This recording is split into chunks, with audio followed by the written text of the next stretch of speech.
ഇന്ന് അച്ഛൻ നേരത്തെ ജോലി കഴിഞ്ഞ് വന്നായിരുന്നു കേട്ടോ. അപ്പോൾ അമ്മയും അച്ഛനും കൂടെ കടയിൽ പോയിട്ടുണ്ടായിരുന്നേ, കട്ടപ്പനയ്ക്ക് പോയിട്ടുണ്ടായിരുന്നു.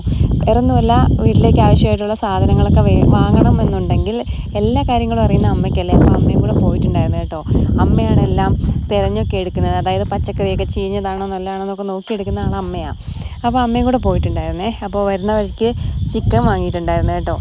എല്ലാ ദിവസവും ഇവിടെ ചിക്കൻ വാങ്ങിയിട്ടുണ്ടെങ്കിൽ അതൊന്ന് കഴുകി വൃത്തിയാക്കി കൊടുക്കും എന്നല്ലാതെ പിന്നെ ഞാനൊന്നും ചെയ്യാറില്ല കേട്ടോ. അപ്പോൾ ഞാൻ എന്നത്തെയും പോലെ തന്നെ ചിക്കൻ അങ്ങോട്ട് കഴുകാൻ എടുത്തു കേട്ടോ.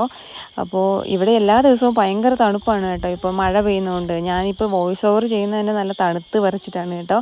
രാത്രിയാകുമ്പോൾ പറയേ വേണ്ട, കിടുകിടാ വിറയ്ക്കും കേട്ടോ. ഭയങ്കര മഴയൊന്നുമില്ല കേട്ടോ, ഇതുപോലെ ചാറി ഇങ്ങനെ നിൽക്കുന്നേ ഉള്ളൂ. പിന്നെ ചിക്കൻ ഒക്കെ കഴുകി അമ്മയുടെ കയ്യിൽ കൊടുത്തതിന് ശേഷം ചായ ഇട്ടിട്ടുണ്ടായിരുന്നേ. അച്ഛന് ജോലി കഴിഞ്ഞ് വന്ന ചായ എത്രയും പെട്ടെന്ന് കിട്ടണം കേട്ടോ. ചായയോ അല്ലെങ്കിൽ കട്ടൻ കാപ്പിയോ എന്തെങ്കിലും ഒന്ന് പെട്ടെന്ന് വേണം. പിന്നെ ചായേൻ്റെ കൂടെ കഴിക്കാൻ വേണ്ടിയിട്ട് പത്തിരി ഉണ്ടായിരുന്നു കേട്ടോ. എനിക്കാണെങ്കിൽ പത്തിരി ഭയങ്കര ഇഷ്ടമാണ് കേട്ടോ. ഇവിടെ എണ്ണ പലഹാരത്തോട് തീരെ താല്പര്യമില്ലാത്ത ആൾ അമ്മയാണേ.